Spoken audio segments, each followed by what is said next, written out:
Good morning. I'm in Greensboro, Georgia this morning. Made it to another state, and it's a little cold. Last night I was on a phone call with Henry from Anelda, and I got a lot of great questions about the journey and what I'm up to, and I wanted to take this morning and really talk about this death doula movement that's happening all over the United States, which is, in my opinion, the most innovative thing that's happened to end of life in a very, very long time.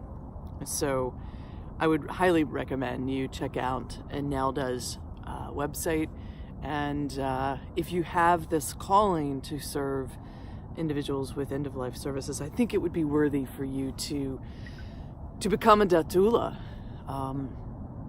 I'm not one, but I do believe that this movement, especially with Anelda, is keeping end-of-life real, and that's real and personal, and you know, it's a service that conforms to the individual facing end of life instead of the other way around. You know, people conforming because of a benefit, or people having to do things because of reimbursement, which is not bad. I mean, it's not bad at all, but I do love the aspect of what the death doula movement is doing. You know, throughout last night after the interview, I kept pondering this question of, you know, what I was asked during the interview from a couple of people that were listening, and it was like, what are you finding? You know, what are you finding on the road and as you travel?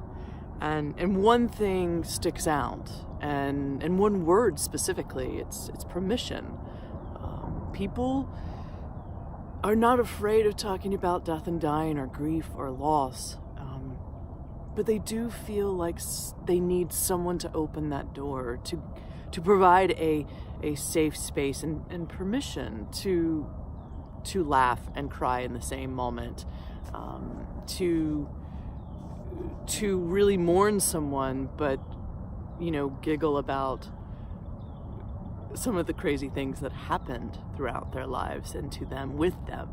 And I really feel that's what I'm finding is, you know, I'm in these RV parks around campfires and having these really, really in-depth conversations that are so enriching, and it makes me feel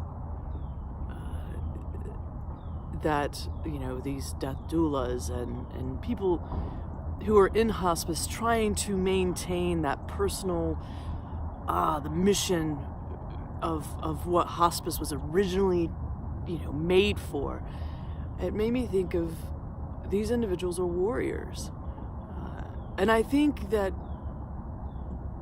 we are warriors because we see ourselves in this system, and one day facing end of life ourselves. And to me, I think that is one of the greatest things that we can do, is see end of life from someone else's perspective and still be able to change it from the inside out. And that, to me, is the system that I want to die in. Not that I want to die in a system necessarily, but I want to die with a death doula beside me. And hopefully hospice, if it gets back to the roots of who they really are. And it makes me really think about my own mortality.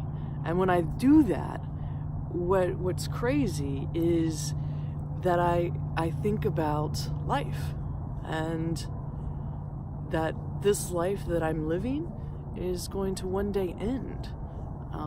Hopefully not today, but if it does, it does. And so I guess talking about this whole end of life thing, it really makes me live and puts bold intentions over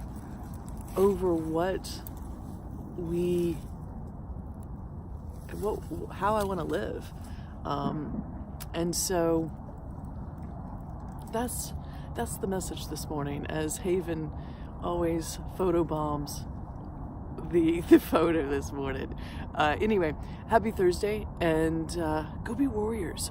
Change this end of life services so that when we arrive, you and I, we're going to really reap the benefits of what we've done. And thank you for being a warrior with me.